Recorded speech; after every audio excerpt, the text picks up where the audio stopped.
One of the big changes coming in 3.12 is around torpedoes, in CIG's own words, making them much deadlier at the cost of speed. In this video, we will take a look at the changes to self-propelled ordnance, and consider how effective they now are.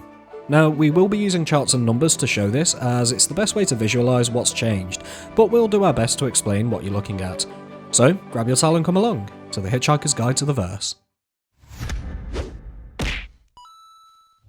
Quantum trap initiated.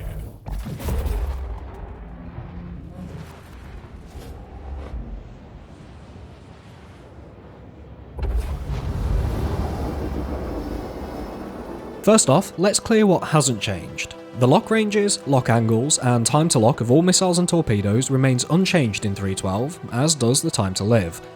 There has been a change across the board in emissions, with all missiles and torpedoes now having their minimum IR signature increased tenfold, and the maximum 30-fold.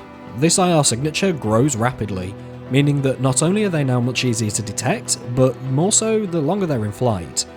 Onto torpedo-specific changes then. Let's first take a look at the damage in 3.11. Do note that these values are just an average of all ordnance within a size class, so some specific models will be weaker while some are going to be stronger. We haven't put the numbers up for the missiles as they're unchanged, but you may be thinking, why are they all squished at the bottom? Well, here's why. To say that torpedoes got a damage buff in 3.12 is a little bit of an understatement. Size 5s have more than doubled in damage, with size 7s and size 9s packing around 6 times more earth-shattering kaboom.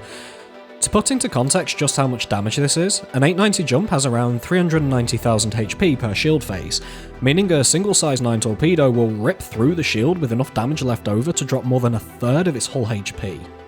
But why so much damage? Well, the Idris, which is being added in 3.12 as part of station defences as well as for missions, has around 410,000 HP per shield face, as well as 1.1 million HP on the body, meaning it would take at least 4 size 9 torpedoes to the same spot just to take one down. The Javelin, with its 2.2 million HP per shield face and 5 million hull HP, would take 17. So how has this been balanced then? Well, the first thing is with cost, although we don't have those values right now. The second is that their agility has been seriously nerfed. In 3.11, all torpedoes had a speed of around 1,000 meters per second, meaning that whilst they could simply be outrun by most smaller ships, larger ships would need to be travelling at full pace in order to outrun them. In 3.12, however, torpedoes have seen a drastic reduction in their speed and acceleration, meaning anything smaller than a capital class vessel will not only comfortably outrun them, but won't really have an issue accelerating out of the way.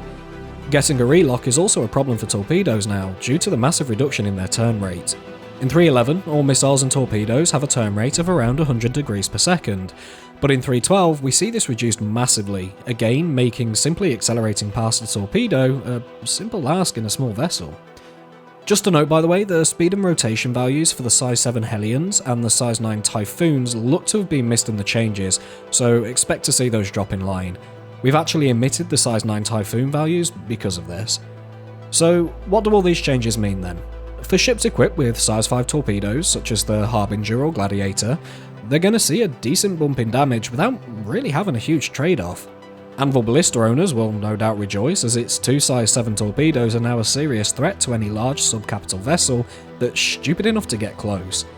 For the Eclipse and the Tally, this brings the ships much closer to their original purpose, attacking capital class vessels, pushing them into this niche and making the Eclipse especially a non-threat to anyone flying anything smaller than a hammerhead.